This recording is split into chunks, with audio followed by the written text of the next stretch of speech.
Amados irmãos, vamos abrir as nossas Bíblias na segunda carta de Paulo aos Coríntios, capítulo 7. Amém? 2 Coríntios, capítulo 7, do 8 ao 10, diz assim a palavra do Senhor: Mesmo que a minha carta lhes tenha causado tristeza, não me arrependo. É verdade que a princípio me arrependi, pois percebi que a minha carta os entristeceu, ainda que por pouco tempo. Agora, porém, me alegro, não porque vocês foram entristecidos, mas porque a tristeza os levou ao arrependimento. Pois vocês se entristeceram como Deus desejava, e de forma alguma foram prejudicados por nossa causa. A tristeza, segundo Deus, produz um arrependimento que leva à salvação e não remorso. Mas a tristeza, segundo o mundo, produz morte. Veja o que essa tristeza, segundo Deus, produziu em vocês. Que dedicação, que desculpas, que indignação, que temor, que saudade, que preocupação, que desejo de ver a justiça feita. Em tudo, vocês se mostram inocentes a esse respeito. Glória a Deus. Vamos orar. Pai, nós estamos aqui mais uma vez, meu Deus, nós te louvamos, nós engrandecemos o teu nome. Eu quero pedir nessa noite que o Senhor tenha misericórdia de mim, que o Senhor me use como instrumento para a edificação da tua igreja, que o Senhor tome em tuas mãos agora, meu Deus, as mentes e os corações. O Senhor é um Deus que sonda os corações. E eu te peço nessa noite, se há algum coração endurecido, se há algum coração entristecido segundo o mundo, que o Senhor venha nessa noite com o teu Espírito Santo trazer consolo, que o Senhor venha abrir os olhos do entendimento e que o Senhor nessa noite venha trazer uma tristeza segundo o teu propósito, uma tristeza segundo Deus, uma tristeza divina que produz um arrependimento que conduz à salvação. Em nome de Jesus, seja engrandecido, meu Pai, nessa noite. Amém. Glória a Deus. Meus irmãos, nessa noite, eu quero falar com os irmãos sobre arrependimento. Arrependimento, irmãos, é uma característica que deve fazer parte da vida de um cristão. Arrependimento é algo que acontece no início da nossa caminhada, quando a gente ouve o Evangelho. Mas arrependimento não se resume. O arrependimento bíblico não se resume a esse momento onde nós ouvimos a mensagem do Evangelho e fomos convencidos do pecado. Mas toda a vida de um cristão deve ser marcada pelo arrependimento constante. Constante. Infelizmente, irmãos, muitos cristãos não conhecem a definição bíblica de arrependimento. E isso é triste porque se um cristão deve ter a sua vida marcada pelo arrependimento, se o arrependimento deve ser algo constante na nossa vida, e eu não sei o que é arrependimento bíblico, eu não conheço a definição, então convenhamos que eu tenho um grande problema a ser resolvido. Se eu não sei, não tenho a convicção exata, biblicamente, do que significa arrependimento, isso é um problema. Se a minha vida deve ser pautada no arrependimento, mas eu não sei o que significa, Eu posso estar inserido na família da fé. Posso estar inserido de uma forma nominal, mas eu posso não ser necessariamente um cristão. Porque estar em Cristo implica em arrependimento contínuo. Eu tenho que estar me arrependendo todos os dias. Eu preciso viver um estado de arrependimento. Estar em Cristo, irmãos, implica não apenas em ter vivido uma experiência isolada, um momento, um dia na minha vida de arrependimento, mas implica em um arrependimento contínuo, diário. Porque o arrependimento bíblico tem a ver com a obra que Deus está fazendo em nós. Tem a ver com a nossa transformação. Não se resume a uma convicção de pecado que tivemos no início da conversão. Lógico que sem esse arrependimento inicial, eu não posso ser um cristão. A palavra de Deus, o Evangelho, arrependimento é algo que é central, né, que faz parte da nossa conversão, da nossa caminhada.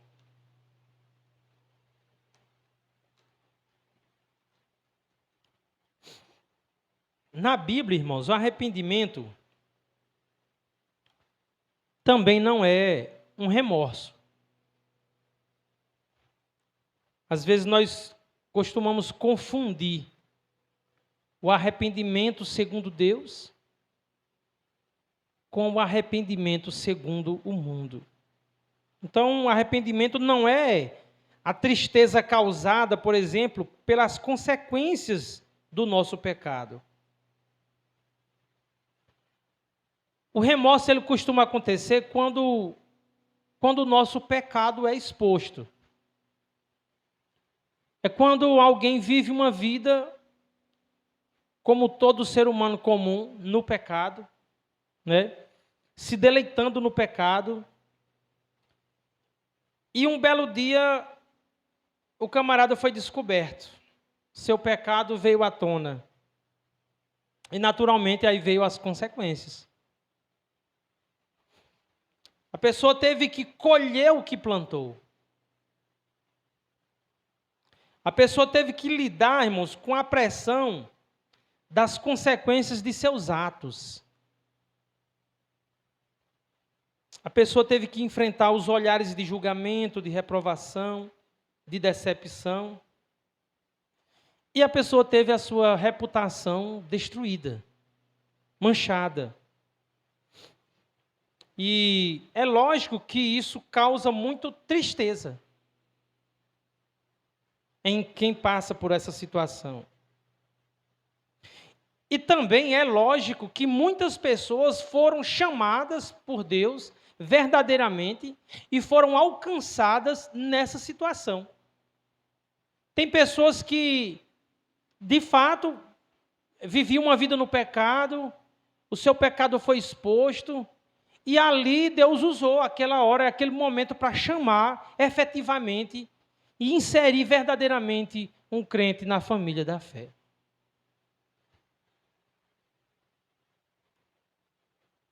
Mas sentir um remorso por ter o seu pecado exposto não significa necessariamente, não significa que todas as pessoas que vieram para a igreja nessa situação estão de fato arrependidas de verdade. A pessoa pode estar apenas sofrendo as consequências de seus atos.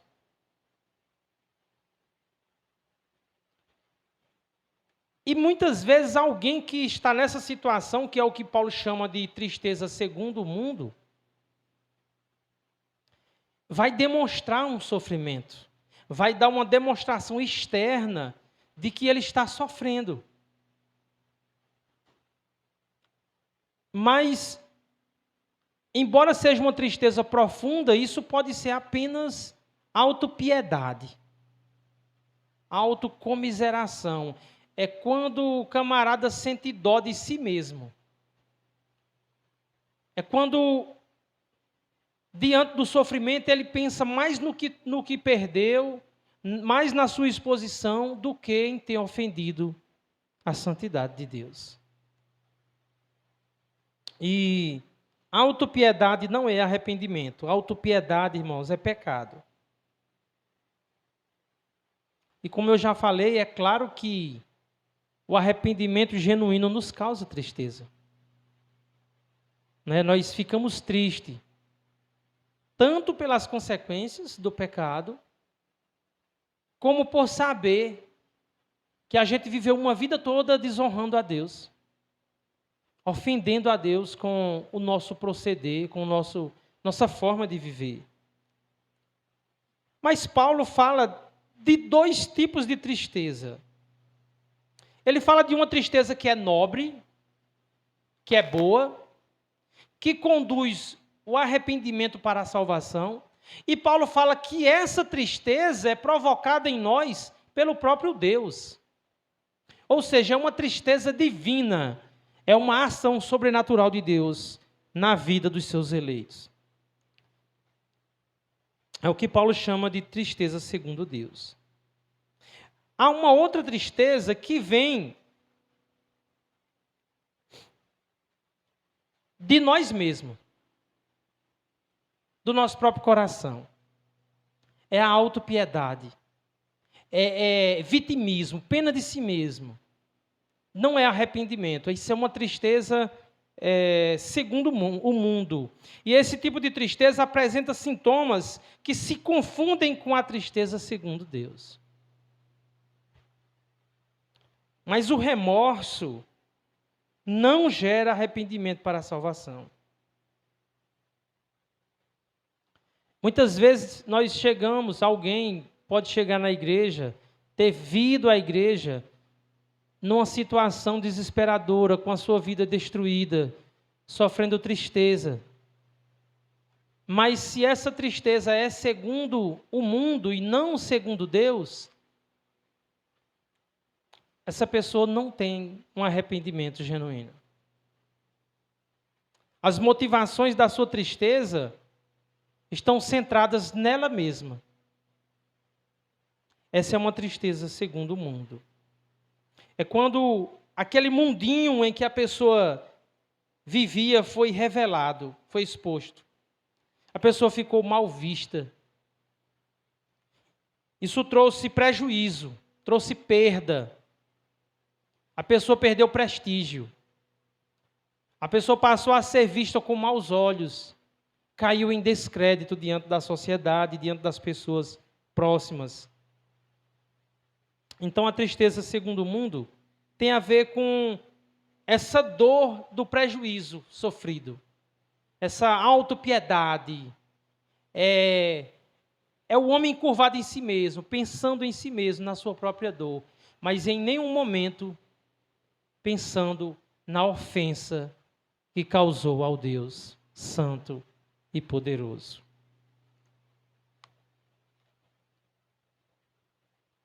Irmão Luiz, por favor. Então, essa tristeza segundo o mundo, irmãos, é quando a pessoa se preocupa com a sua reputação e não com a ofensa cometida contra Deus. A tristeza segundo o mundo nunca tem suas motivações centradas na santidade de Deus, na glória de Deus, na honra de Deus, mas sempre no bem-estar do homem. Obrigado, irmão.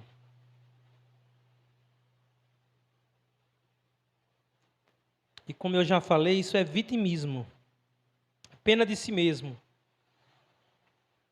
Essa não é uma tristeza produzida por Deus. Então, Paulo diz aí no versículo 9, ele diz assim: a tristeza segundo Deus produz um arrependimento que leva à salvação, e não remorso. Mas a tristeza segundo o mundo produz a morte. Então, como nós já vimos, Paulo aqui cita duas tristezas. E que nós não devemos confundir uma com a outra. Em nenhum momento. Confundir o que Paulo está falando aqui vai traçar uma linha se nós estamos em Cristo ou não. Se nós temos uma tristeza que vem apenas do nosso próprio coração, por se sentir no prejuízo, ou se nós temos uma tristeza produzida pelo Espírito Santo, que nos conduz à salvação. A tristeza, segundo Deus, quando acontece em nossa vida, ela gera tristeza por ter desonrado a Deus, gera confissão de pecado, gera auto-humilhação. E é quando nós recorremos a Deus e diante dessa situação Deus nos acolhe com sua graça. Ele nos salva, Ele nos redime por meio do sangue do seu Filho. Essas pessoas, elas não estão preocupadas com a sua reputação. Não estão buscando ser bem vistas, mas como o próprio Paulo ele diz, eu sou o pior dos pecadores. É assim que alguém com uma tristeza, segundo Deus, se comporta. E nós podemos ver a tristeza, segundo Deus, na vida de Davi. Né? Quem não conhece a história do adultério de Davi? Davi pecou contra Deus, cometeu pecado de cobiça, de adultério com Batseba, que era mulher de Urias. E Davi, que deveria estar na guerra, por ser um rei e um guerreiro, ele estava em casa, enquanto os seus soldados lutavam. Davi estava ocioso, estava de preguiça. E a Bíblia diz que Davi viu uma mulher se banhando, uma mulher muito bonita. Procurou saber quem era, e logo ele teve a resposta de que era uma mulher casada. Era a mulher de Urias, um soldado fiel a Davi. E Davi manda buscar aquela mulher. E Davi tem intimidade com aquela mulher. E ela engravida. E quando ela manda dizer a Davi que engravidou, Davi, ele tenta ocultar a sua culpa. Ele manda chamar Urias na guerra, manda Urias ir para casa descansar, na intenção de dizer que aquele filho era de Urias. Mas para a vergonha de Davi, Urias responde assim, eu não posso estar debaixo de um teto, dormindo com a minha esposa, enquanto os meus irmãos estão no relento, numa guerra. Então, os planos de ocultar aquele pecado foi por água abaixo, e Davi envia Urias à guerra e manda um recado para Joabe, que colocasse Urias na frente da batalha, para que Urias morresse. E Urias morreu. Não só Urias, outros soldados, por conta dessa ação, morreram. E Davi ficou com a mulher de Urias. Mais adiante, Deus envia o profeta Natã para confrontar Davi do seu pecado. E Natã chega contando uma história, os irmãos devem lembrar. Conta a história de dois homens, de um que era rico, que tinha muitas ovelhas, muito gado, e esse certo homem rico recebeu uma visita. E aí ele, para não matar um carneiro, um boi do seu rebanho, ele olhou para o lado, para o pobre, que tinha uma única cordeirinha, que vivia nos braços do seu dono, que comia na mesa do seu dono. Aquele homem pegou aquela cordeirinha, matou e serviu para o visitante. E Natã está contando essa história para Davi. que deveria, como rei, julgar essa situação. E Davi disse: esse homem é digno de morte. Esse homem tem que morrer. Davi ficou indignado. Aí Natan disse: esse homem é você. Você que tomou a mulher de Urias. Assim diz o Senhor. A palavra de Deus vai dizer, em 2 Samuel 12, a partir do versículo 7, diz assim: eu o ungi rei de Israel e livrei-o das mãos de Saul. Dei-lhe a casa e as mulheres do seu senhor. Dei-lhe a nação de Israel e Judá. E se tudo isso não fosse suficiente, eu teria lhe dado mais ainda. Por que você desprezou a palavra do Senhor, fazendo o que ele reprova? Você matou Urias, o hitita, com a espada dos amonitas, e ficou com a mulher dele. Por isso, a espada nunca se afastará da sua família. Pois você me desprezou e tomou a mulher de Urias, o hitita, para ser a sua mulher. Assim diz o Senhor: de sua própria família trarei desgraça sobre você. Tomarei as suas mulheres diante dos seus próprios olhos e as darei a outro. E ele se deitará com elas em plena luz do dia.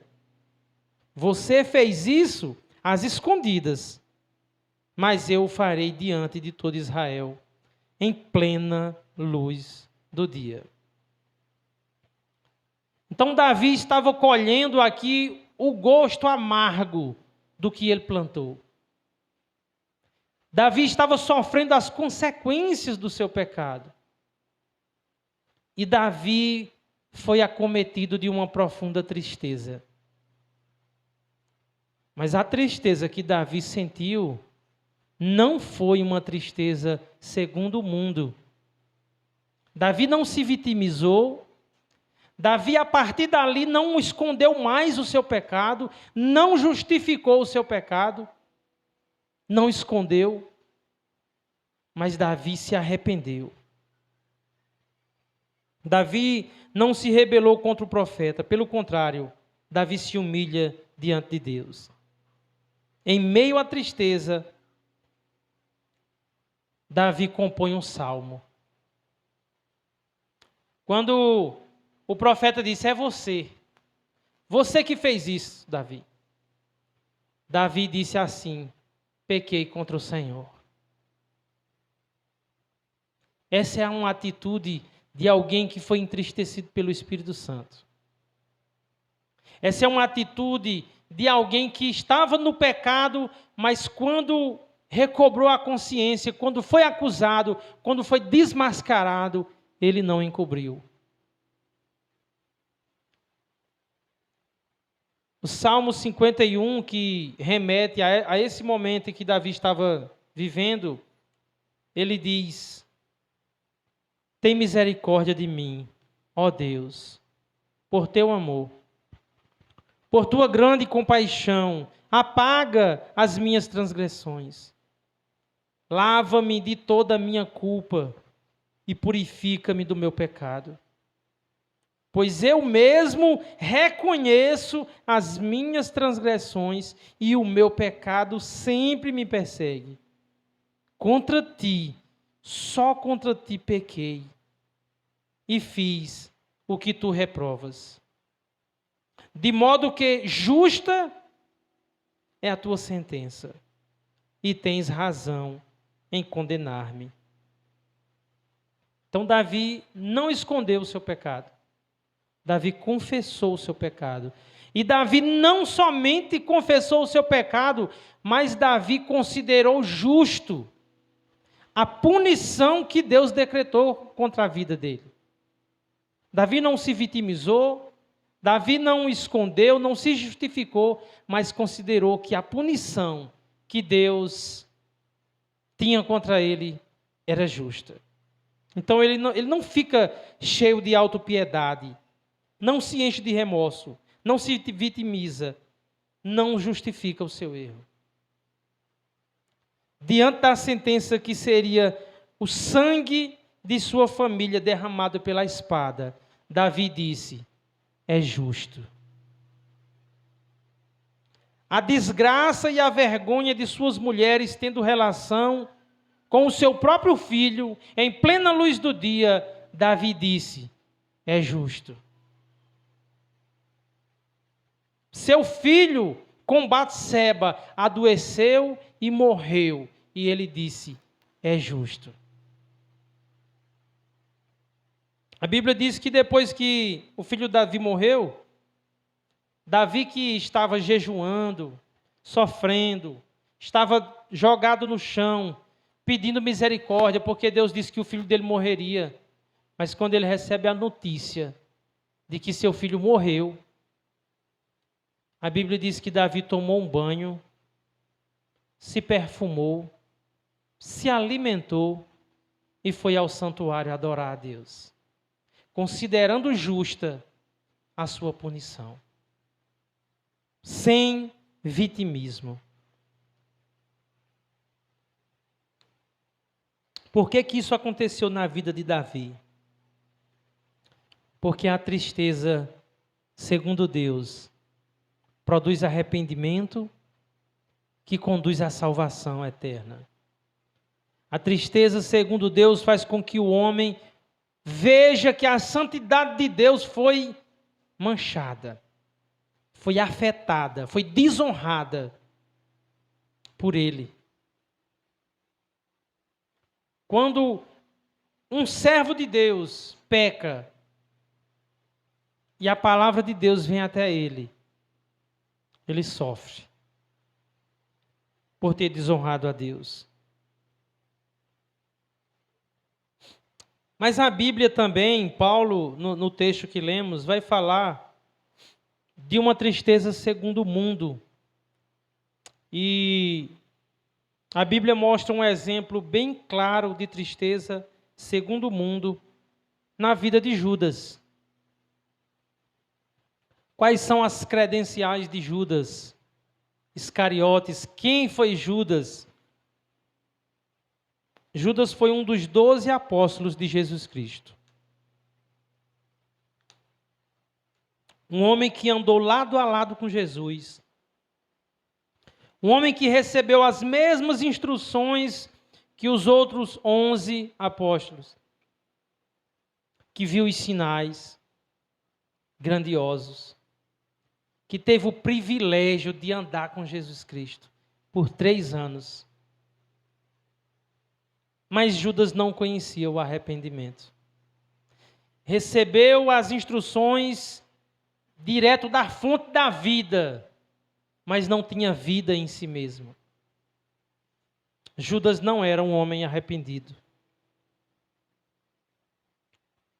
O que Judas conhecia, irmãos, era o que todo homem não regenerado conhece: um amor por si mesmo e um amor pelas coisas desse mundo, um amor por aquilo que Deus pode dar.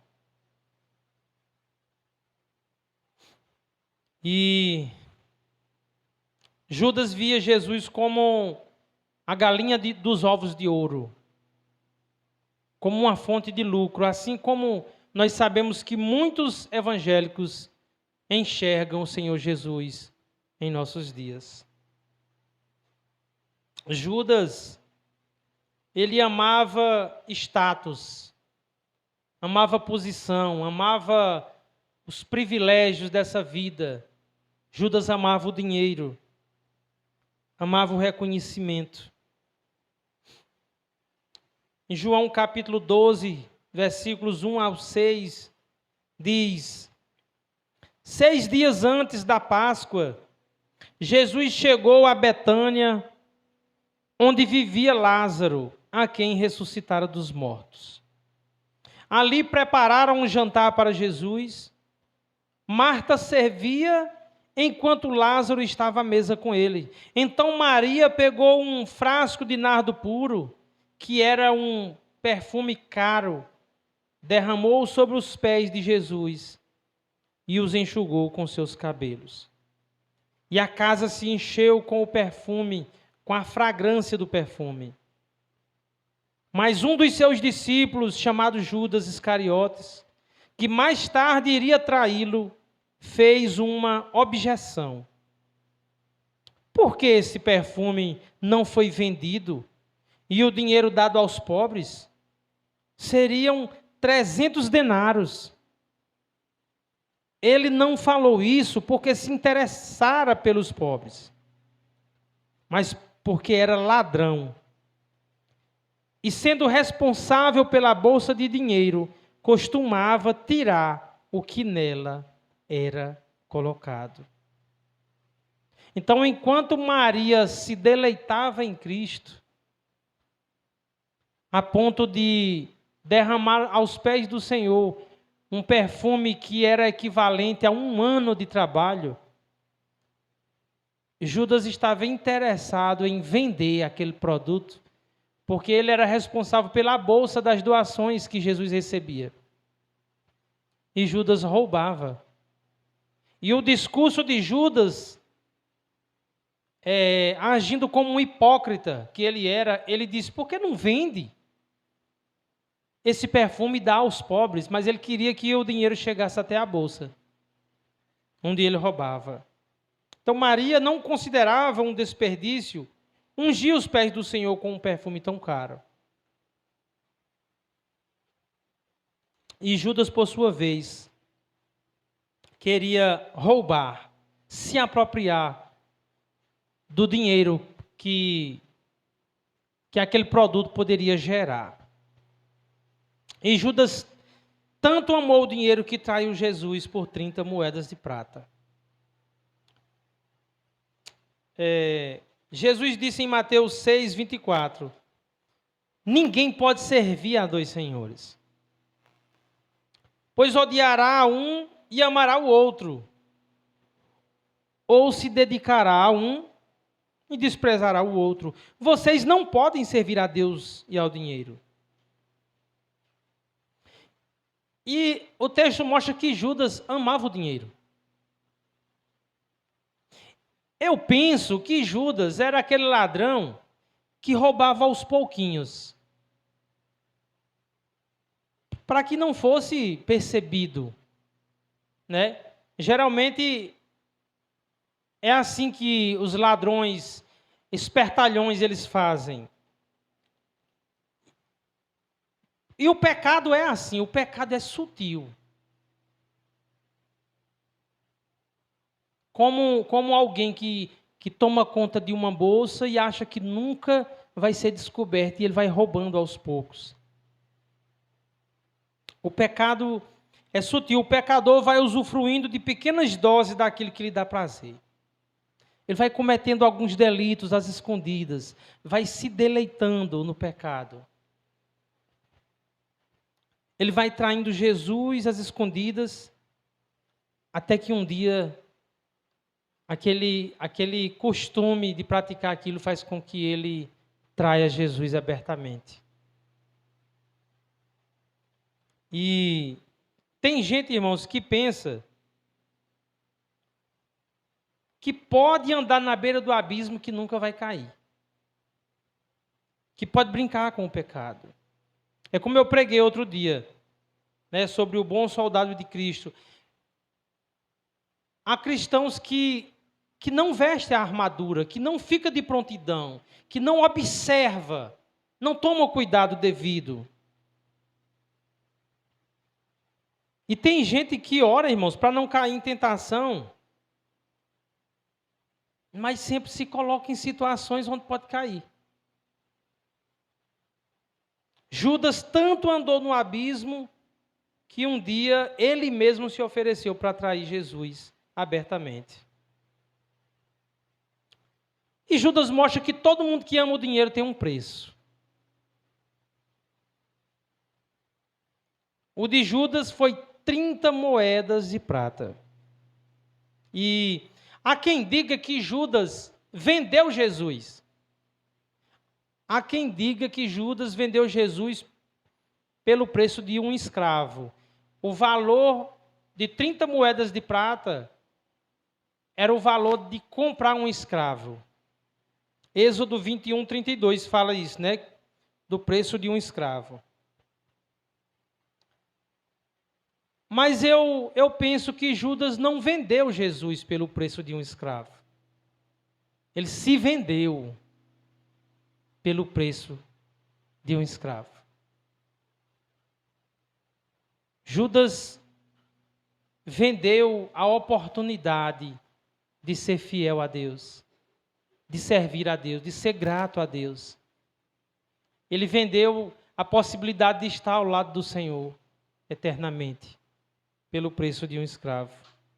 Mateus 26, do 14 ao 16, diz assim: Então um dos 12, chamado Judas Iscariotes, dirigiu-se aos chefes dos sacerdotes e lhes perguntou: O que me darão se eu o entregar a vocês?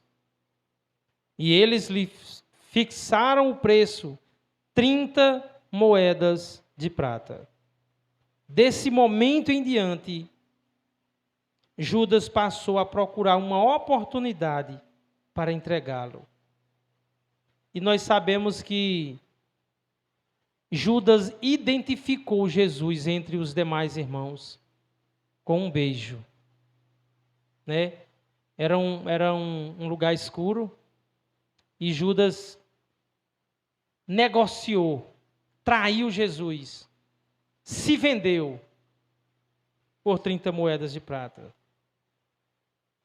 E depois disso, a Bíblia diz que depois disso, Judas se entristeceu. A Bíblia diz que Judas sentiu um remorso.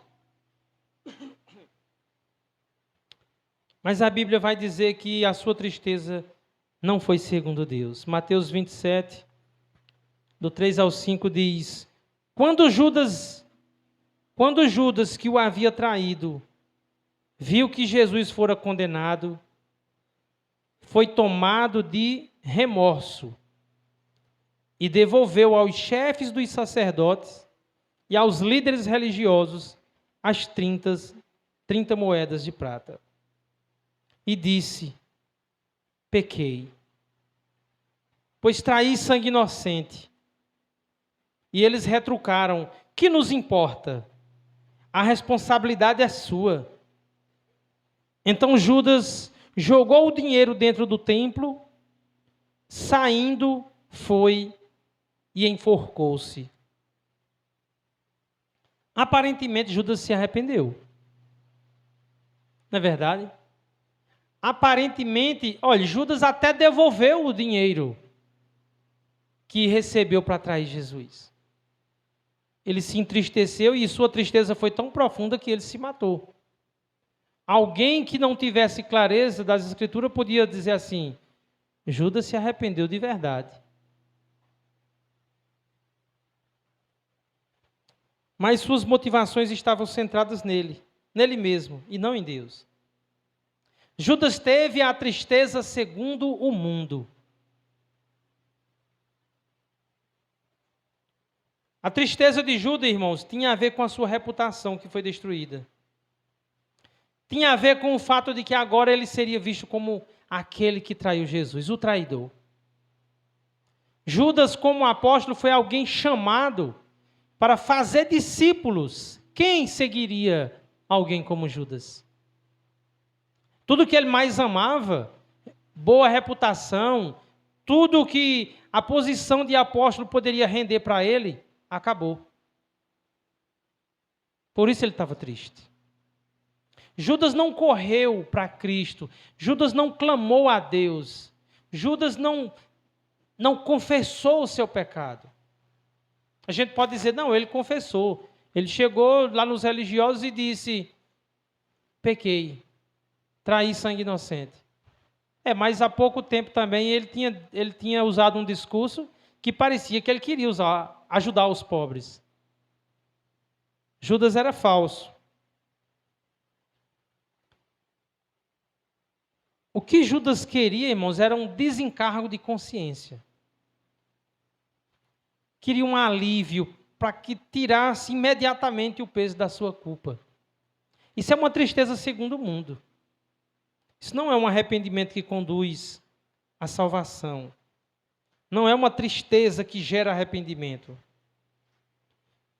Muitas vezes o crente, quando está colhendo o fruto do seu pecado, tudo o que ele quer é um alívio imediato. Ele quer se ver livre do sofrimento. Irmãos, porque o remorso tira sono. Alguém que não dorme não tem uma vida boa. O remorso tira o apetite. O remorso tira a paz. E alguém que está numa situação de remorso quer se livrar daquela situação. Judas imaginou que devolvendo aquelas moedas, aquilo aliviaria a sua culpa.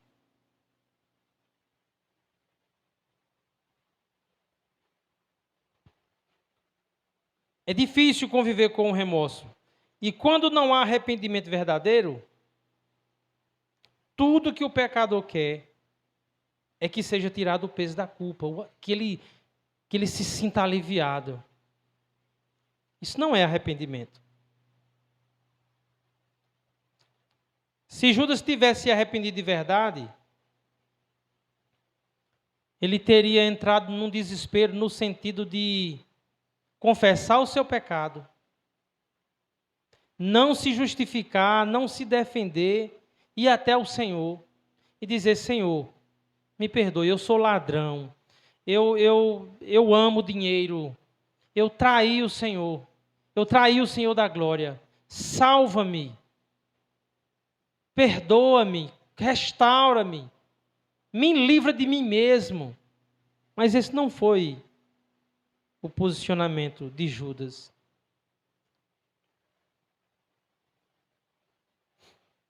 E é triste quando alguém que se diz cristão sente um remorso e não uma tristeza por desonrar a Deus.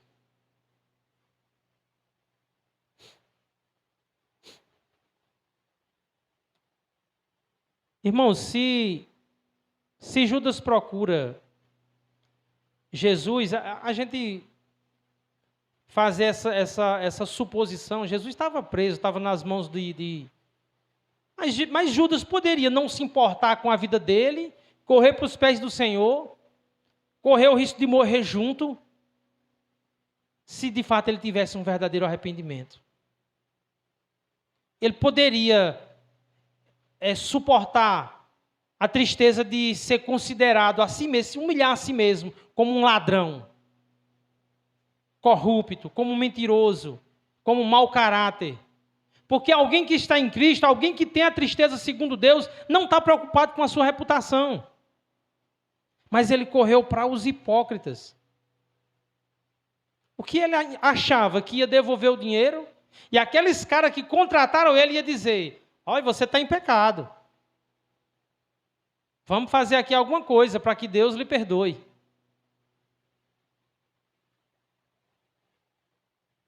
Quando um crente sente remorso, e a Bíblia diz assim: confessai os vossos pecados uns aos outros. Ou seja, há momentos em que nós mesmos não temos condição de ver onde estamos pecando, onde estamos errando. Por isso que nós precisamos do contexto igreja. Por isso que nós precisamos estar juntos, unidos, para que nós venhamos exortar uns aos outros, consolar uns aos outros. Para que as pessoas que estão ao nosso redor nos digam: olha, você está em pecado. Mas quando alguém que não tem um verdadeiro arrependimento está numa situação de pecado, tudo o que ele quer é manter distância de alguém que lhe diga a verdade. Alguém que vai lhe tratar biblicamente. Ele vai buscar alguém que acalme a sua consciência. Assim como Judas correu para os hipócritas. E tudo o que um cristão precisa quando está em pecado é de alguém que lhe trate biblicamente, que lhe diga: você está errado. Você está em pecado. Tudo que um crente em pecado precisa é de alguém que gere tristeza no seu coração. Um crente, quando está em pecado, ele não precisa de alguém para amaciar o seu ego. Ele não precisa de alguém para dizer: tudo bem, Deus entende. Ele não precisa ser amado falsamente. Porque isso é um falso amor. Tudo que um crente precisa é de alguém que lhe diga a verdade. Você está errado, você precisa se arrepender. Você precisa sentir uma tristeza segundo Deus. Você precisa ter o seu pecado confrontado. Mas a característica de um crente que está distante do arrependimento verdadeiro, ele foge de quem fala a verdade.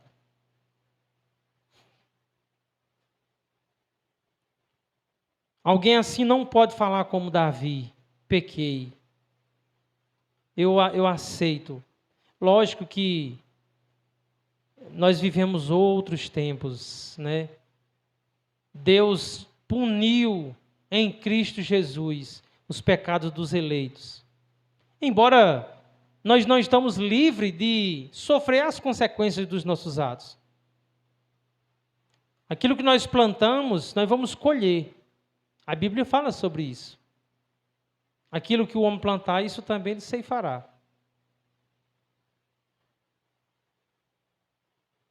Mas nós precisamos, irmãos, uns dos outros. Precisamos da igreja. Precisamos confessar o nosso pecado. É lógico que alguém que está em pecado, você não vai chegar e contar a sua vida para toda a igreja. Mas, em primeiro lugar, você tem que ter uma confissão sincera a Deus. E se você não conhece o que a Bíblia fala a respeito daquilo, você tem que procurar alguém que conheça e ouça a dureza da palavra e aceite e se arrependa. Porque a tristeza segundo o mundo e não segundo Deus só gera morte. Foi o que aconteceu com Judas. Quem sente apenas remorso prefere morrer do que confessar o seu pecado. Confessar a Deus. Foi o que Judas fez, ele se matou. Sua tristeza foi profunda, mas foi uma tristeza segundo o mundo. Davi teve uma tristeza segundo Deus. Nós que estamos aqui nessa noite, que professamos uma fé em Cristo Jesus, que cremos que lá na eternidade Deus nos elegeu em Cristo Jesus, nós vamos pecar durante a nossa caminhada. João disse que aquele que disser que não tem pecado é mentiroso e a verdade não está nele. Mas o que nós precisamos? Precisamos ter uma tristeza gerada pela verdade do Evangelho. Precisamos não estragar a nossa confissão com justificativas. Às vezes a gente diz assim: eu confesso, eu menti, mas você não sabe a situação que eu estava passando. Eu cobicei, mas a situação em que eu estava passando, eu fui fraco. Eu sou fraco nessa área. Eu senti inveja, mas se alguém está fazendo uma confissão genuína, não tem um mais. Ele é culpado e o que ele precisa é de graça, precisa de misericórdia, precisa se arrepender e confessar, se humilhar diante do Senhor. Tudo que um crente cristão não precisa ter é um amor pela sua reputação, mas pela verdade do Evangelho, pela honra de Deus, pela glória de Deus. É disso que nós precisamos.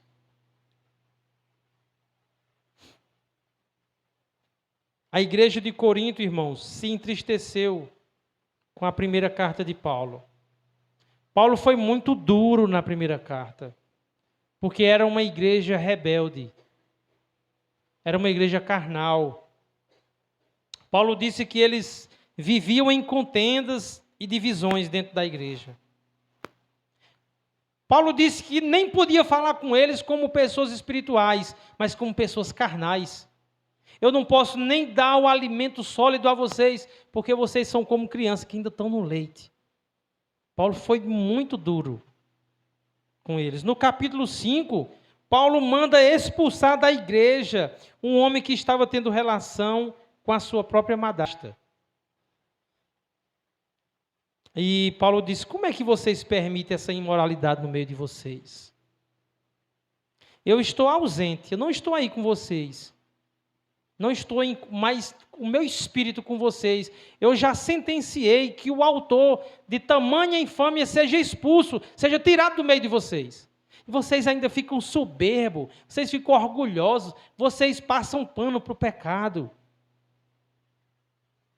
Nem mesmo entre os gentios se vê uma imoralidade como essa, foi o que Paulo falou. No capítulo 6, Paulo censura o litígio entre irmãos. Ele fala que os irmãos são tão desunidos que ele chega a levar o outro para o tribunal. Um irmão colocando o outro na justiça. Um irmão processando o outro. Quando aqueles homens deveriam julgar suas causas pela palavra de Deus e não levar o seu irmão para ser julgado por um ímpio. Paulo foi muito severo. É por isso que nos versículos que nós lemos, ele fala que causou tristeza. Paulo corrige a igreja de vários erros cometidos. E qual foi o resultado? Eles se entristeceram. Eles tiveram uma tristeza segundo Deus. E lá no versículo 10, versículo 11, deixa eu ver aqui.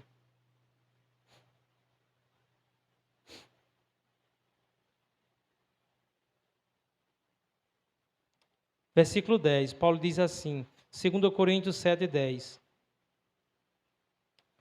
Vejam o que essa tristeza, segundo Deus, produziu em vocês.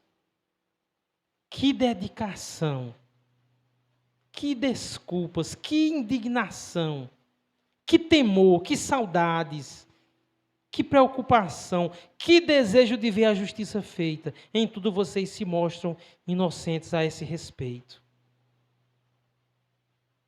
A tristeza, segundo Deus, na vida da igreja dos Coríntios. A tristeza, segundo Deus, gerou vida. Gerou um arrependimento. Que gerou um zelo por Deus. Gerou uma dedicação. Eles foram entristecidos, mas foi uma tristeza que fez com que eles enxergassem o seu pecado e se arrependeram. Essa é a tristeza, irmãos, que muitas vezes nós precisamos ter. É por isso que a nossa vida deve ser de constante arrependimento, porque o arrependimento tem a ver com a obra que Deus está fazendo em nós. Deus está nos santificando, Deus vai quebrar em nós os nossos ídolos. Isso vai trazer tristeza. Toda vez que Deus tocar aonde precisa ser tocado para que a gente mude e seja transformado, vai doer. Vai trazer tristeza, mas é uma tristeza boa. É uma tristeza segundo Deus. É uma tristeza que conduz ao arrependimento. É uma tristeza que gera salvação. Quem dera fôssemos entristecidos. Quem dera, irmãos, todos os dias a palavra de Deus nos entristecesse. Quem dera, ao invés de ficar magoado com algum irmão que nos diz a verdade, nós nos alegrássemos, porque aquela verdade, embora nos cause tristeza, nos conduz a um arrependimento genuíno. Nós somos transformados de glória em glória, porque é isso que acontece nos filhos de Deus. Os filhos de Deus não estão preocupados com a sua reputação, nem em ser um vitimista. Mas os filhos de Deus vão dizer a verdade. Eu estou pecando nessa área. Eu confesso o meu pecado a Deus. Eu me arrependo. Esse é o caminho, irmãos, da misericórdia. Amém? Glória a Deus. Pai, obrigado que, por meio dessa mensagem, o Senhor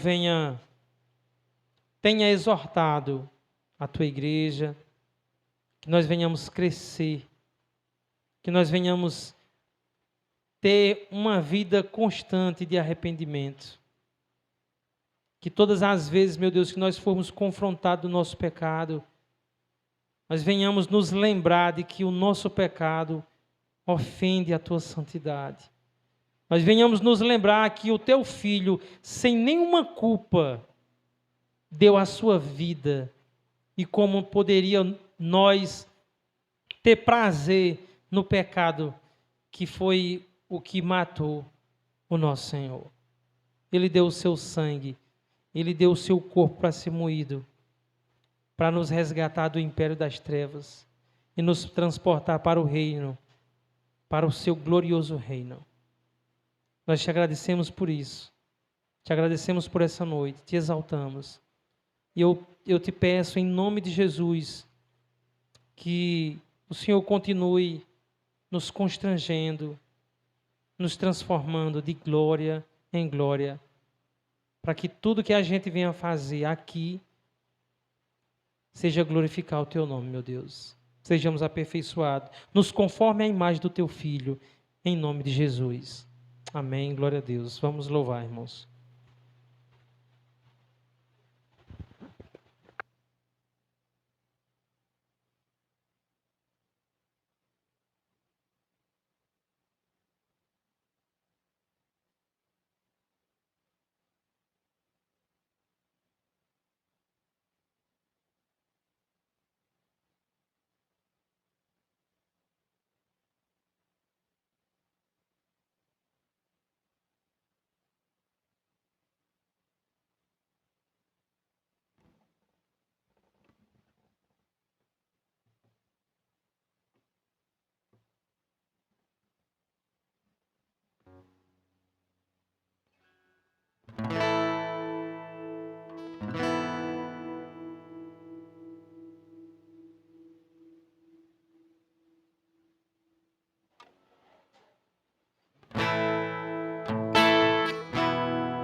Senhor, eu não sou nada diante do teu poder,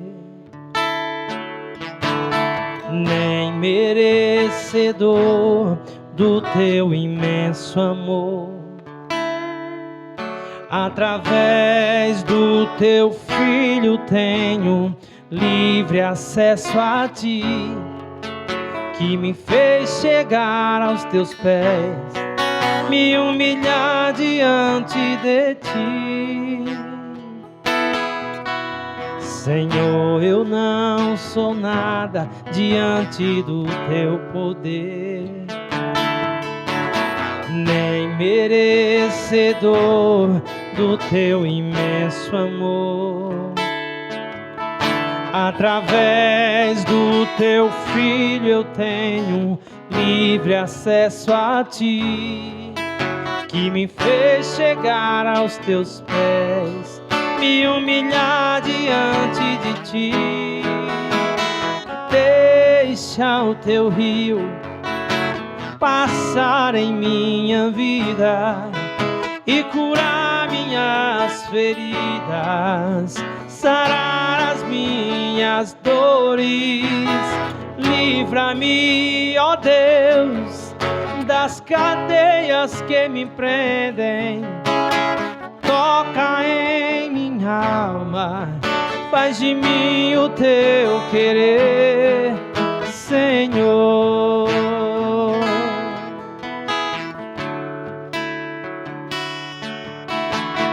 Deixa o teu rio passar em minha vida e curar minhas feridas, sarar as minhas dores. Livra-me, ó Deus, das cadeias que me prendem. Toca em minha alma, faz de mim o teu querer, Senhor.